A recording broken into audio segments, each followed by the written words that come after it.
Good morning, everyone. Well, I'm right out here in the middle of the nursery today, amongst the beautiful plants. Look at those tomatoes, huh? They've been out here through all the rain, too. Whoa, I'm telling you, I am so excited about some of the varieties I've got here this year.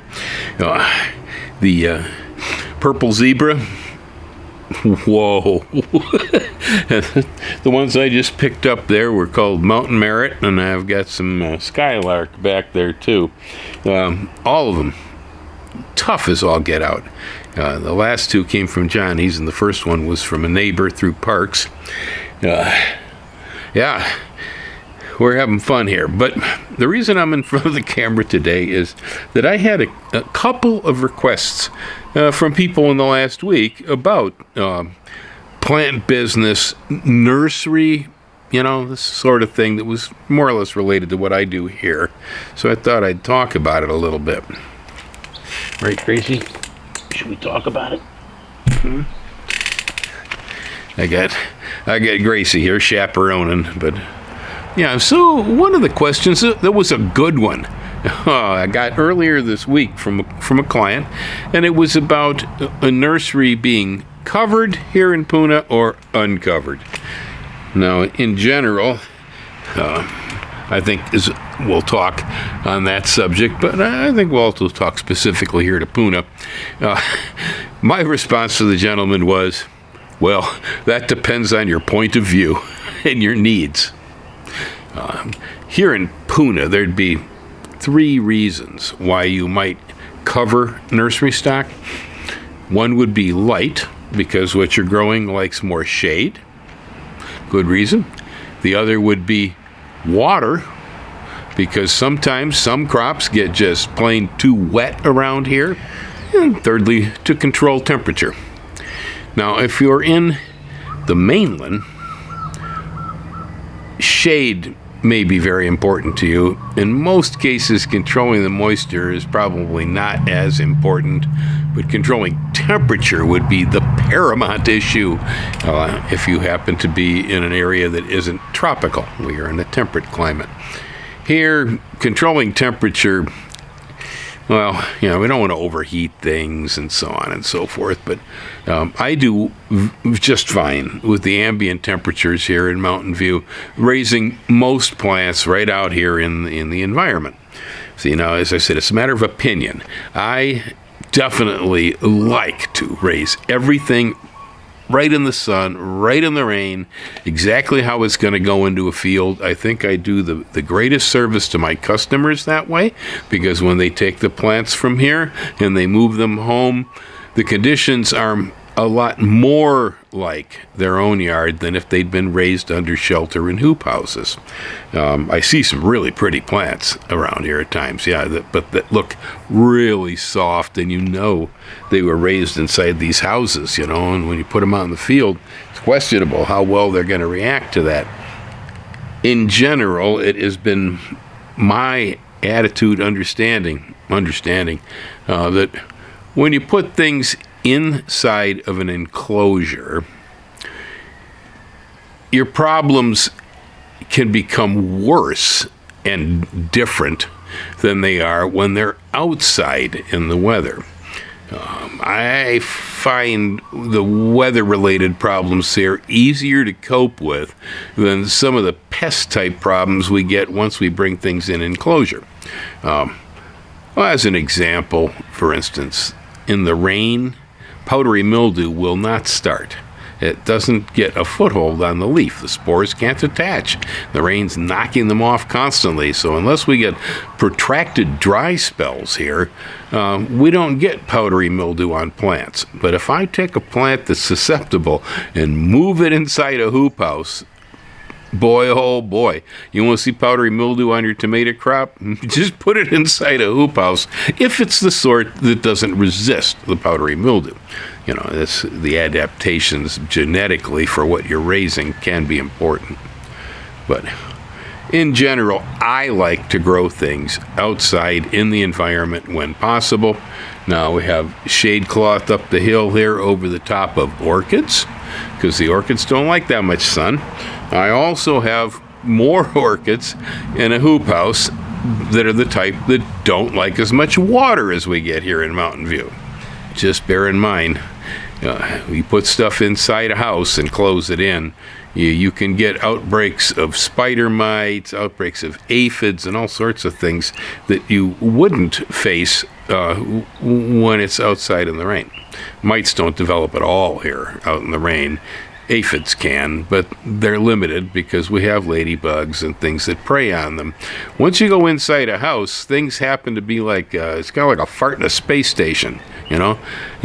What do you do with it? It's hard.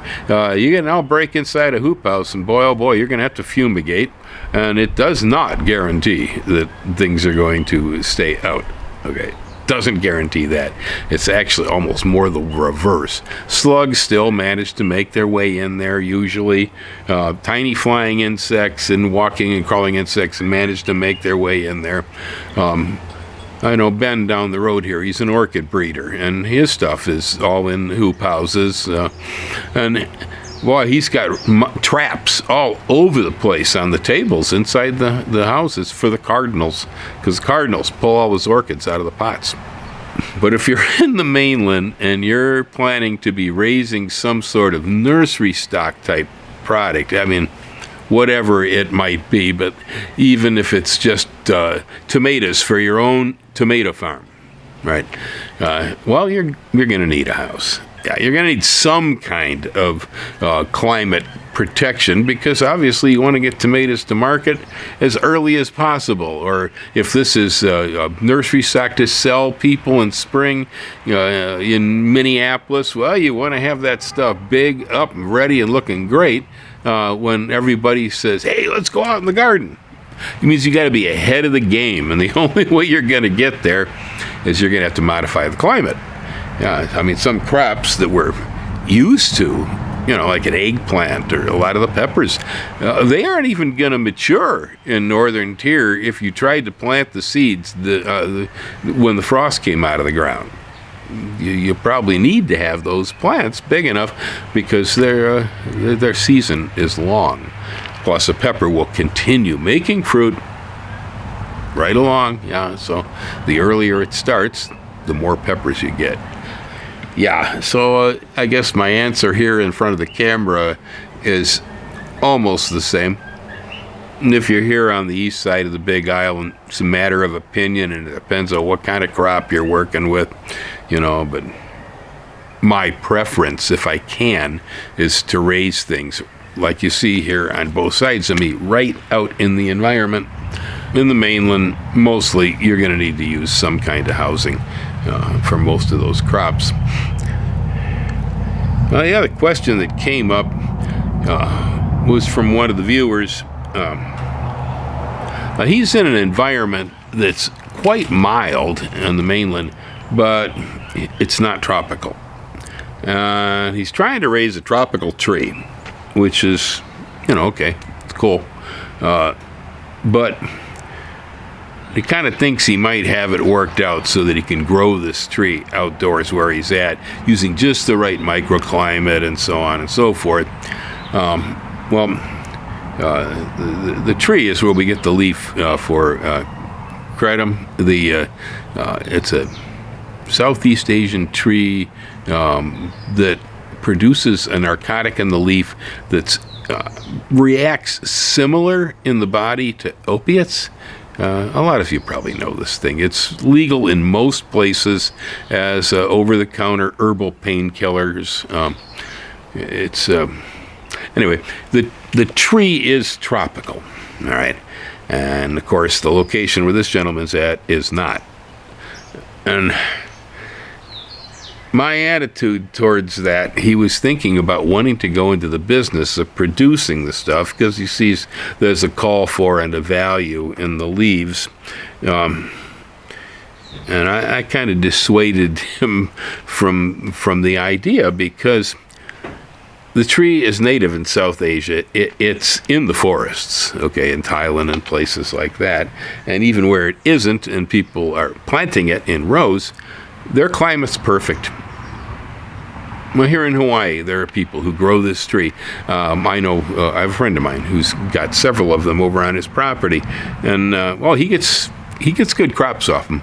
Yeah, they get lots of leaves here in Hawaii because we're tropical, and the climate is sort of like South Asia. But we could probably make a business here with our trees on this island. Say if you were distributing the herbal supplements at the farmer's market.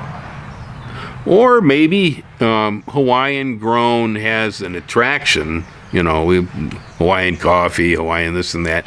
We're special as far as that goes. So, maybe there's a rainbow and a waterfall over Hawaiian kratom. I'm not sure because I don't shop the stuff or really use it. But it's possible here, I believe, to compete, but it's not easy because labor costs and land costs and all over in South Asia, it's a lot cheaper. And so we're at a disadvantage in that regard. I know when the USDA approved the importation of dragon fruit from Vietnam, boy, that kicked the teeth out of one of my buddies over here who was a dragon fruit farmer, because there's just no way the floods the market with the product that's about 50% of the cost of what it costs us to do it over here. Yeah, that's why Hawaii doesn't have pineapple farms in general, why we don't have sugar anymore, etc. All those crops grow really well over here. But we're on an American economy, and we want our buck-olas. We need them for what we do. Plus, Hawaii is one of the most expensive places in the United States to live. And so, we sell you something, you're going to pay for it. We're going to claim it's special, and it's got rainbows because it came from the islands. But, and maybe it does. There's a mystique. But it's difficult. And well, I tell you, if you are not in a tropical climate, so that means if you're trying to do that crop and you're not in Puerto Rico, you're not in, in St. Thomas, you're not in Hawaii, it's not worth it. Maybe South Florida too might handle this situation, but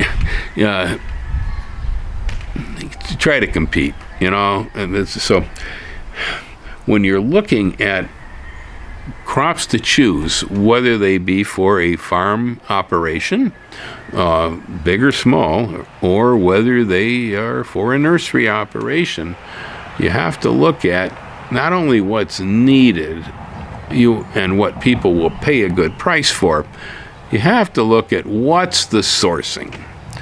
I mean, a great example is that Hawaii, we grow coconuts over here, Hawaii's great for coconuts, but other than for the guys at the farmer's market who cut the end off for you and hand it to you and put a straw in, or that is, you put the straw in these days, they don't. Okay, health requirements. Anyhow, the guys that'll sell coconuts, to tourists for a drink, well, that's a market here. Okay, yeah, you can make a living if you want to stand there all day long and cut coconuts. It's okay, but other than that, Hawaiian coconuts ain't worth too much. There's a few value-added products where people will, take the meat out, toast it, and produce specialty items, toasted coconut candies and stuff that I've seen in the market here. But, well, when it comes to trying to compete in the coconut market, we'd have to compete against places like Sri Lanka. That's where all the cocoa fiber comes from. That's where, just the copra, so much of the stuff that we see from coconut, which is the coconut water, and so on. This stuff all comes out of areas where the economies are very low compared to Hawaii, and their coconuts grow good too. Here, you got a guy, he's got to get at least $20 an hour to bother to even pick up a coconut. But, in Sri Lanka, maybe they pick it up for $1. I don't know, exactly what the economy is, but I know it's less than it is here. And so, there you go. you might love coconuts, and if you do, plant a few in the garden. I recommend the dwarf type. But I wouldn't be thinking about making money with this product here much. The one way, other than cutting coconuts for the tourists, is if you have a lot of the dwarf coconut. There's Samoan dwarfs, there's dwarfs from Fiji, I think. The coconut experts out there can tell me all about it, since I'm not really a coconut guy, but I know they exist. I have a few of the dwarf types here on the property, and those are a winner, because the nut for growing it here is worth a lot of money. They don't give those away. Yeah, so there is a crop in coconut. If you, very specifically, if you're producing the nuts on the dwarf types and reselling them for other people to grow, whether they be potted and sprouted or unsprouted, they have a value. I believe I've seen them as much as $20 a piece around here for a sprouted dwarf coconut. So there's always these little niches, loopholes on products, but I don't advise, if you're going into business in horticulture, whether it's, a farm field crop, whether it's nursery type stuff or what it is, I really don't advise getting yourself hung up on a particular plant. The whole idea is making money. That's what you're trying to do. And so you may have a dream. I want to be a chocolate farmer, or I want to have this or that or the other thing, right? Yeah, you may have these dreams, and maybe they can be worked out and implemented. But, it's going to take you 5 to 10 years at least to get your cacao up to production. What are you doing for income in the meantime, right? Yeah, so you got to be thinking in lines of the whole process of this is making money. And boy, the things that are the easiest to grow, easiest to acquire, and are the most desirable in the marketplace are always the best. But they don't have to be the most desirable. I can probably sell 30 fruit trees for every 6 impatiens that I sell, the little flowers, Yeah, I have all kinds of stuff here in the nursery. This place is mixed, all right? I don't believe in putting all my eggs in a single basket. I am very, very diversified. You just never know what's going to be a hit. That's been my case. I've never realized some of the things I was doing were going to be the hot setup until I started doing them. The clients told me. They found out I had something, boy, they come flocking in because I got it. And it all changes, too, with time. The market saturates. At first, you could be selling persimmon trees nonstop. This used to happen to me in California. Originally, we started off, when I went into nursery business there, selling maybe 20 persimmon trees a year. Well, before I left the business, we were selling over 250 a year and running out of stock. Difference in the market. Now, there's going to be a point, and I'm sure it's already been hit, where that's gone into decline already, because the market has become saturated. And so it's sort of like, what's the next hot item? It doesn't mean that I would stop having persimmon trees in a nursery. No, we keep them, but the numbers will go back down to where they used to be, and something else is going to pop up, whatever the latest hot thing is. Anyhow, folks, the cat's over here telling me, Bill, it's going to rain. Yeah, she's right down here at my feet. Right, Gracie? Yeah, it's starting to rain. And she says, come on, get your camera out of the rain. Yeah, here's my good buddy right here. Huh, Gracie? Huh? She's just sitting there at my feet, being patient and listening to me talk. Yeah, she didn't want to come up and sit on my lap today so you could see her, so we have to look at her on the ground. But she's been here all along, walking around. Yeah, she's a good girl. My best buddy. You can see I'm sitting in the middle of the nursery. There's a whole lot of different type of stuff out here, right? Yeah, we got everything from coffee trees to papayas, disease-free tomatoes, Inca peanuts, onions, you name it. All kind of stuff. So like I said, I believe in diversification. And as a sales item, I also really like to have larger examples around of the things that I sell. A lot of this comes from mother stock from the farm. That really helps. Hello, Howell. The rain's starting to come down. I don't want to service my camera again. See you later.